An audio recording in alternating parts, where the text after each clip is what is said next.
Di samping itu, dia tidak mengatakan apapun lagi.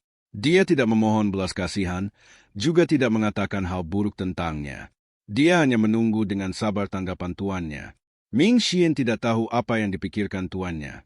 Apakah ia akan menyiksanya, membuatnya menjalani kehidupan yang lebih buruk daripada kematian, atau ia hanya memanfaatkan kesempatan ini untuk menghukumnya dengan berat? Jika yang pertama, seberapapun ia memohon, tidak akan ada akhir yang baik. Jika yang kedua, maka masih ada harapan untuk bertahan hidup. Tanpa memahami sikap tuannya, Ming Xian tidak berani memohon belas kasihan begitu saja. Lu You mengelus jenggotnya dan bertanya, apakah dia sadar selama periode ini?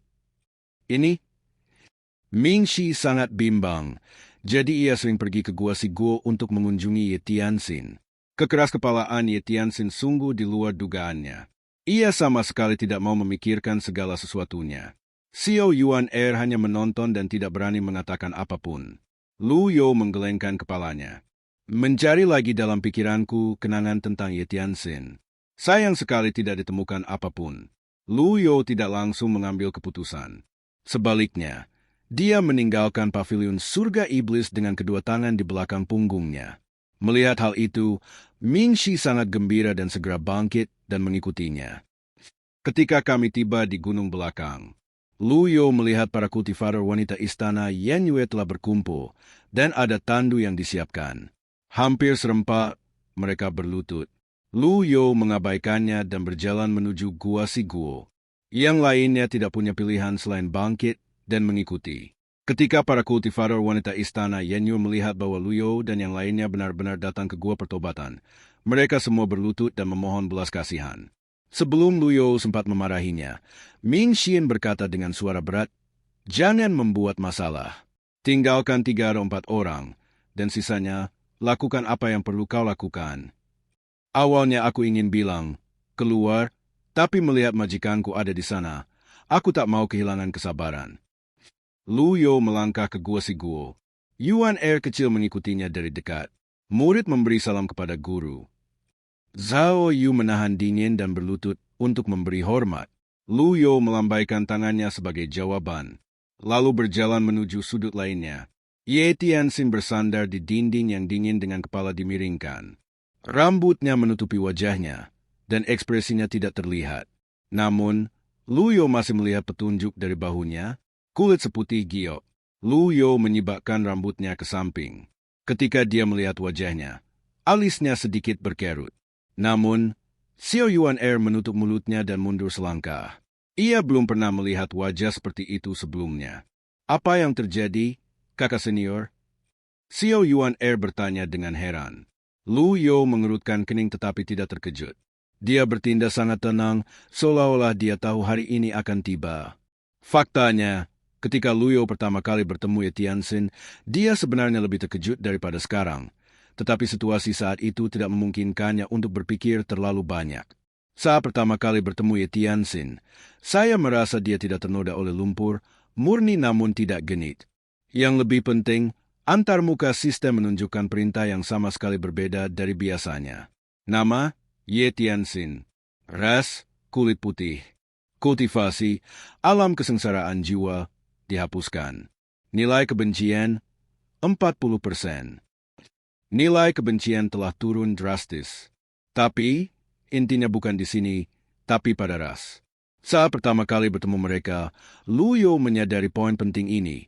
Bai Min memiliki tubuh putih, rambut putih, dan seputih giok. Ini merujuk pada orang-orang negeri Bai Min. Lu You sudah mengetahui identitasnya, tetapi bagian ingatannya yang hilang tidak memuat informasi apapun tentang identitas Ye Tianxin, jadi dia tidak punya pilihan selain mengurungnya sementara di Gua Pertobatan. Ming Xian membungkuk lagi. Ekspresi Lu You acuh tak acuh.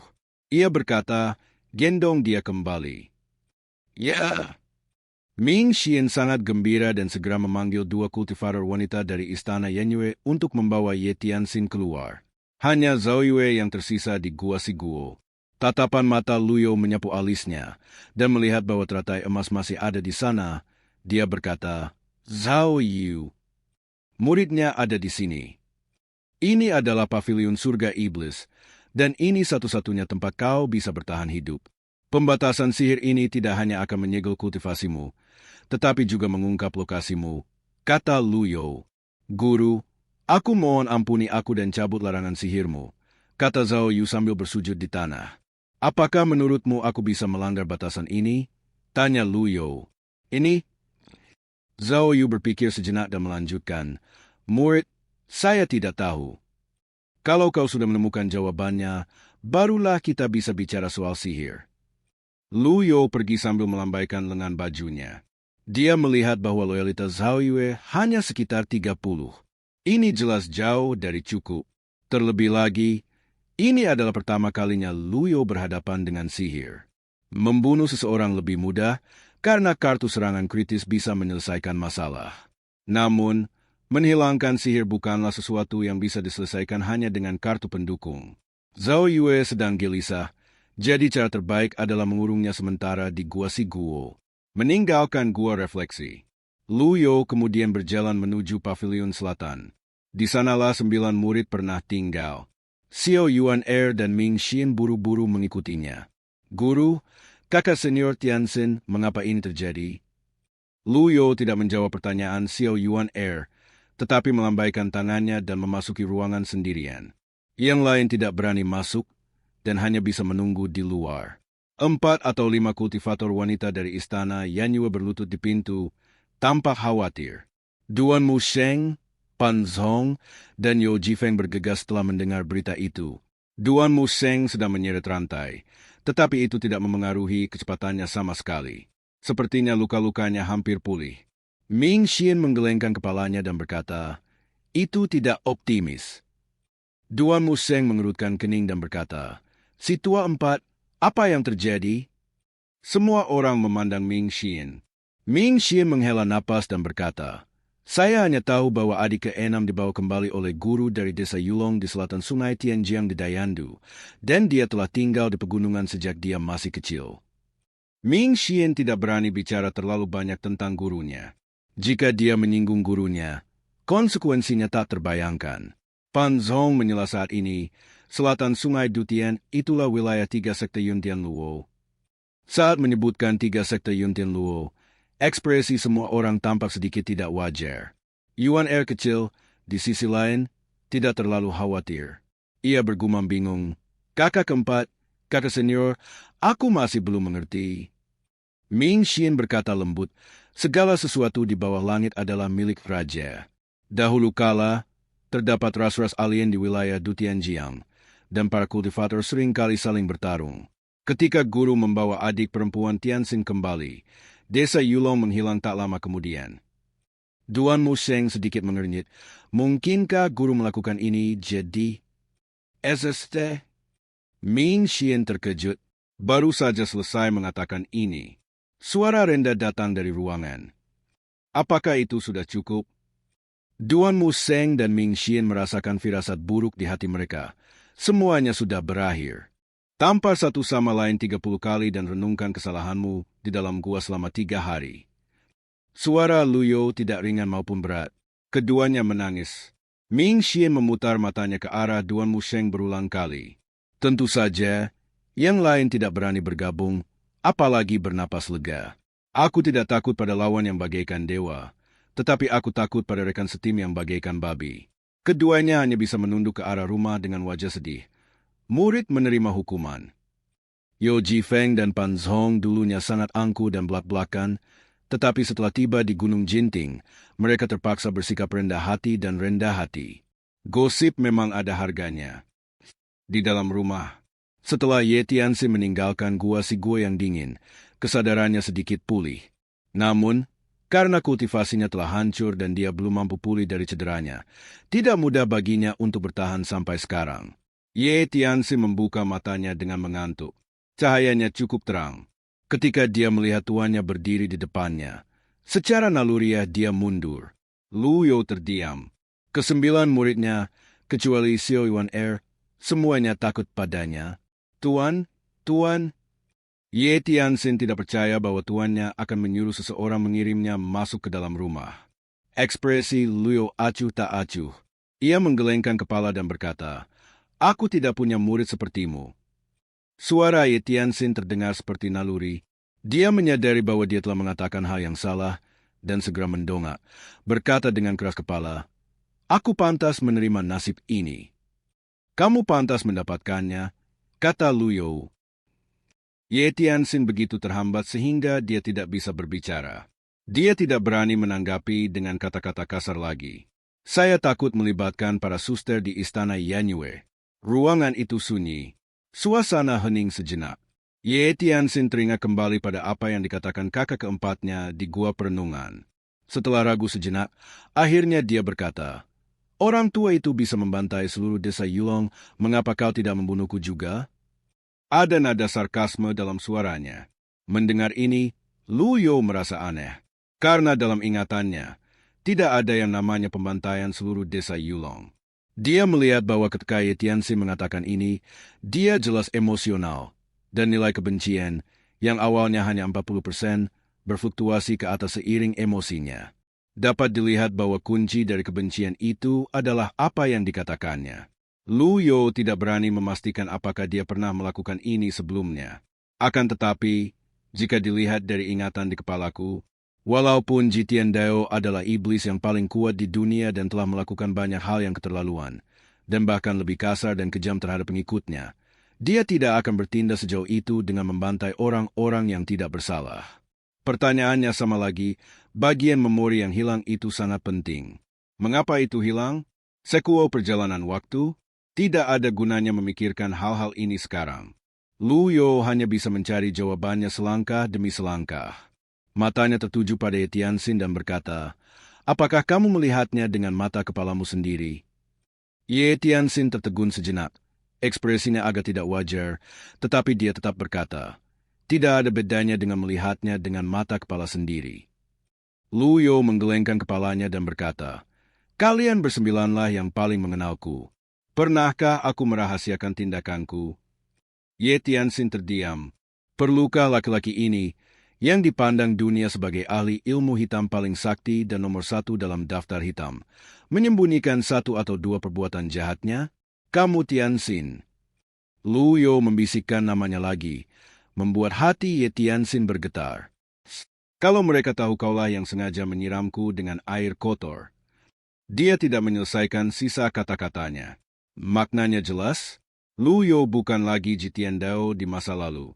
Meskipun ia tidak akan menutupi kesalahan masa lalunya, bukan berarti ia akan membiarkan orang lain menyiramkan air kotor kepadanya. Ding, disiplinkan Ye Tianxin dan dapatkan 100 poin prestasi. Lu You menjentikkan lengan bajunya dan berjalan keluar ruangan. Dia tidak mengungkapkan identitas Ye Tianxin sebagai Bei Min. Dia juga tidak terus bertanya. Ye Tianxin tertegun sejenak. Pada saat ini, dia mendengar suara memohon dari para suster dari istana Yanyue di luar. Sayangnya, Lu You tetap tidak tergerak dan kembali ke pavilion langit iblis. Xiao Yuan gemetar ketakutan sepanjang jalan dan tidak berani berkata banyak. Ketika mereka tiba di pavilion surga iblis, Xiao Yuan membawa teh dan menuangkannya untuk tuannya dengan ekspresi menyanjung di wajahnya. "Tuan, tolong jangan marah. Jika ini benar-benar tidak berhasil, aku akan membunuh pengkhianat itu untukmu," kata Xiao Yuan. Lu You tidak marah. Sebaliknya, suasananya sangat tenang dan agak cerah. "Setidaknya saya mendapat beberapa informasi dasar." Yuan Fei Shu Jia menyukai pedang. Yuan kecil mengangguk dan berkata, murid akan segera menyiapkan kertas dan pena. Minta dia untuk membantu menyelidiki masalah desa Yulong di Sungai Dutian. Laporkan kembali sesegera mungkin. Perintah telah diberikan. Lu You bangkit dan pergi ke ruang rahasia. "Aku sudah berencana untuk melanjutkan membaca kitab surgawi, tetapi ketika aku mengingat kembali adegan di mana Fenhai membuka 8 meridian, aku merasa bimbang lagi." Lu You tidak menyangka kultivasinya akan terhambat oleh Dharmakya-nya. Sebelumnya, ia berpikir Dharmakya bisa dibeli secara langsung, dan itu hal yang baik. Lagi pula, tidak ada hambatan. Banyak praktisi yang terjebak dalam hambatan sepanjang hidup mereka tidak mampu menembusnya. Sekarang, ia tidak punya cukup poin pahala untuk dibelanjakan. 210 poin. Apa yang dapat saya lakukan dengan sedikit jasa ini? Lotter, Ding, kali ini 50 poin prestasi dikonsumsi dan 3 kendala kandang diperoleh. Cage binding, ada peluang 30% untuk memenjarakan target saat digunakan. Mata Luyo berbinar. Sistem merasa bersalah dan wajah tuanya memerah. Lotera. Ding, kali ini kamu telah menghabiskan 50 poin merit. Terima kasih atas dukunganmu. Keberuntungan 1. Seperti yang diharapkan, perasaan buruk itu datang lagi. Setelah 3 kali pengundian berturut-turut, semua berkat dukungan Anda, saya hanya mempunyai 10 poin prestasi tersisa, dan poin keberuntungan saya telah terkumpul menjadi 3. Baguslah, aku tidak perlu merokok lagi. Luyo memusatkan perhatiannya pada pengekang kandang. Bukankah kemungkinan 30% agak rendah? Betapa memalukannya jika iblis terbesar di dunia gagal dalam serangannya. Setelah itu, Luyo membuka antarmuka kitab surgawi, siap memasuki keadaan memahami kitab surgawi. Meskipun Luzo terhubung dengan 8 meridian Laut Brahma, sebenarnya itu bukanlah 8 meridian Laut Brahma yang sebenarnya. Hanya ada parit, tetapi tidak ada sumber air. 4 simbol Dharmakaya membatasi penyerapan energi vital, dan tidak ada cara yang lebih cepat untuk mendapatkan poin pahala. Jadi satu-satunya yang harus dilakukan adalah terus memahami kitab surgawi. Tuan, pedang Jiang Ai telah dikirim. Suara Xiao Yuan datang dari luar. Luyo tidak menjawabnya. Dengan Jiang Ai Jian yang bertanggung jawab menyelidiki masalah ini, seharusnya tidak menjadi masalah besar. Tiba-tiba dia ingat untuk memberikan pedang kepada anak laki-laki itu, yang membuatnya menggelengkan kepala. Pedang yang bagus dan tidak kalah dengan pedang pria dan wanita tidaklah mudah diperoleh. Luyo melihat sekeliling. Matanya kembali tertuju pada pisau besar yang digunakan Wei Ming untuk menebas terakhir kali. Sebuah celah. Dia memperhatikan takik pada pedang itu. Saya agak terkejut. Apakah ini karya Wei Ming? Ia mengambil pedang lebar itu dari ras senjata dan memeriksanya sebentar. Kualitas pedang lebar itu masih bagus. Meskipun senjata itu kelas bawah, pedang itu tetap terbuat dari logam berkualitas tinggi dan tidak akan mudah rusak karena tidak digunakan. Apakah pedang tanpa nama begitu kuat? Luyo tidak begitu mempercayainya. Baik itu keledai atau kuda, ajaklah mereka berjalan-jalan. Angkat tangan kanan Anda. Pedang tanpa nama muncul lagi di telapak tangannya. Luyo melambaikan tangannya tanpa berpikir. Bang! Pedang yang tidak disebutkan namanya dan pedang lebar bertabrakan lagi. Pertama, periksa penampilan pedang tanpa nama. Ternyata masih utuh. Lihatlah pisau besar itu lagi. Luyo menyadari adanya retakan kecil pada tempat Wei Ming menggores pedang lebarnya. Ini, dia pikir pedang tanpa nama itu bagus, tapi seharusnya tidak sekuat ini. Pedang bagus ini digaruk oleh tanpa nama. Luyo sangat puas. Benda ini bukan sampah. Dengan lambaian tangannya, pedang tanpa nama itu lenyap. Mungkin karena terobosan dalam kultivasi, kekuatan pedang tanpa nama juga meningkat. Selama apapun 8 meridian Laut Brahma, mereka masih jauh lebih kuat daripada alam kesadaran terkondensasi. Luyo terus mencari senjata. Benda-benda di rak senjata itu tertutup debu setelah sekian lama diletakkan di sana. Dengan lambaian tangannya yang lembut, energi vital bergulir dan debu pun menghilang. Ini sebuah senjata dengan bentuk yang aneh. Panjangnya sekitar 13 kaki dan ujung serta porosnya terbuat dari baja murni khusus. Ada pola naga yang melingkar ke atas pada tiang panjang. Luyo meraih pistol itu dan beratnya sungguh mencengangkan, sekitar 100 pon. Untungnya, setelah para penggarap ditempa, mereka dapat dengan mudah mengangkat senjata seberat ratusan pon. Ding, mengambil kembali senjata tombak penguasa. Target yang disarankan, Duan Musheng. Luyo bertanya dengan curiga, Duan Musheng? Tombak penguasa ini besar dan berat, dan terlihat kuat saat digunakan. Orang tua ini, Luyo, lebih cocok untuk memberi perintah, memang dia tidak cocok. Luyo lebih menyukai Wei Ming daripada Wei Ming. Terlebih lagi, Wei Ming bisa berubah menjadi berbagai senjata, yang membuatnya lebih berguna. Dia melihat sebilah pedang tergeletak di tanah di sudut, masih lengkap dengan sarungnya. Seringkali hal-hal yang tidak mencolok ini merupakan harta karun. Dia mengambil pedang itu, lalu menghunusnya, pedang yang bagus. Baru saja selesai memuji.